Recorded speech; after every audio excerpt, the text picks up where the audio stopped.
Ustaz Adi, Assalamualaikum warahmatullahi wabarakatuh. Mohon izin saya ingin bertanya, jika ada orang tua sudah 3 tahun tidak mau membayar zakat mal karena alasan merasa keberatan, padahal memiliki kelapangan harta, bagaimana ia menyikapinya agar beliau mau membayar zakat?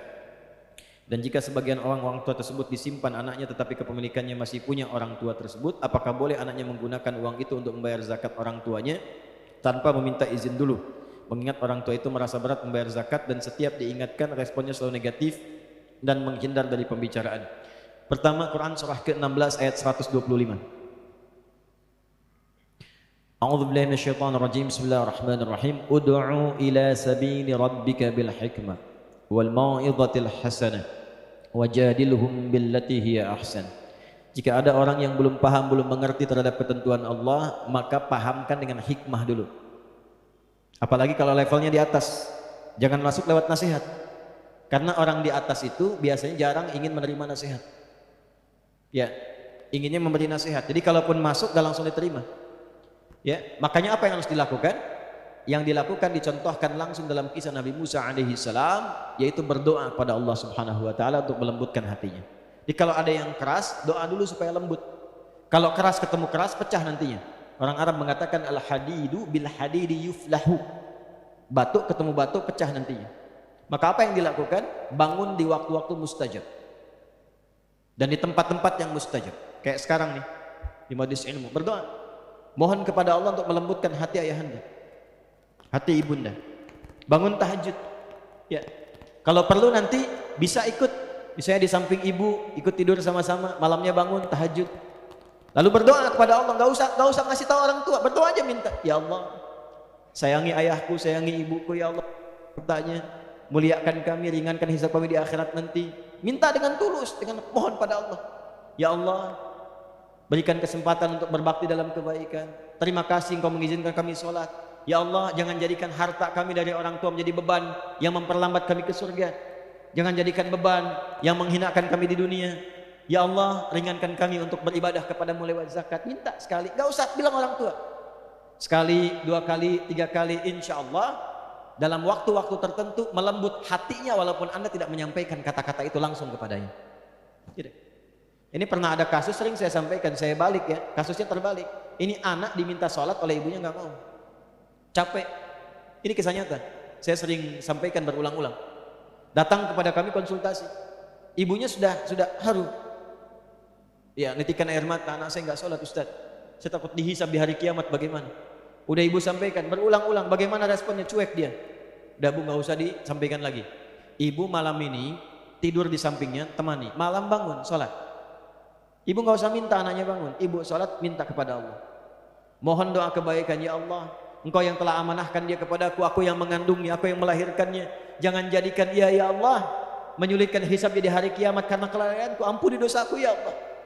Kalau belum mampu menjadikannya sebagai hamba yang taat, minta maaf, minta ampun sama Allah. Doa aja bu. Nanti lihat 3 hari kemudian, ibu silahkan lihat apa yang terjadi.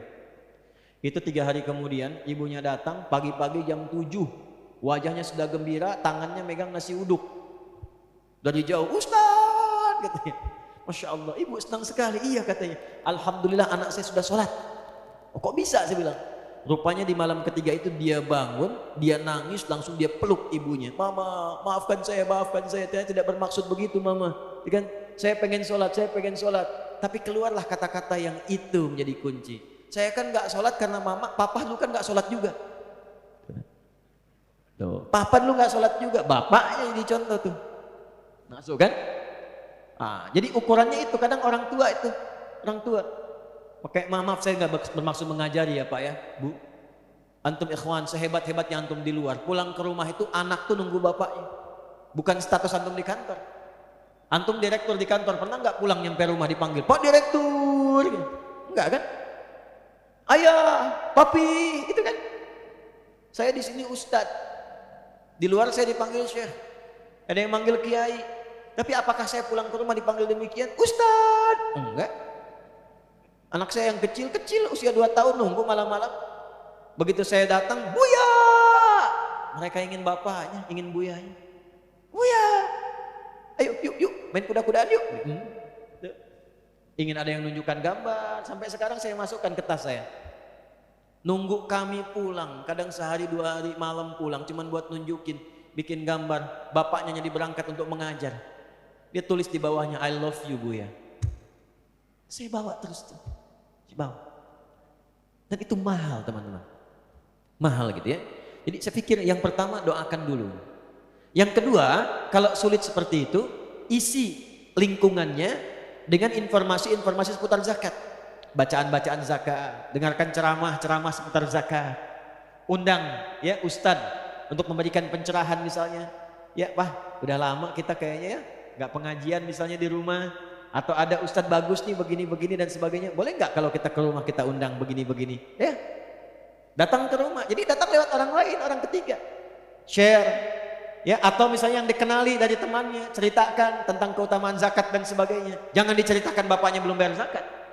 Ya, ceritakan yang umum tentang zakat, Pak, keutamaan bagaimana begini, tolong dong share sama papa supaya semangat beliau. Ya, itu masuk lewat situ dulu, lewat situ.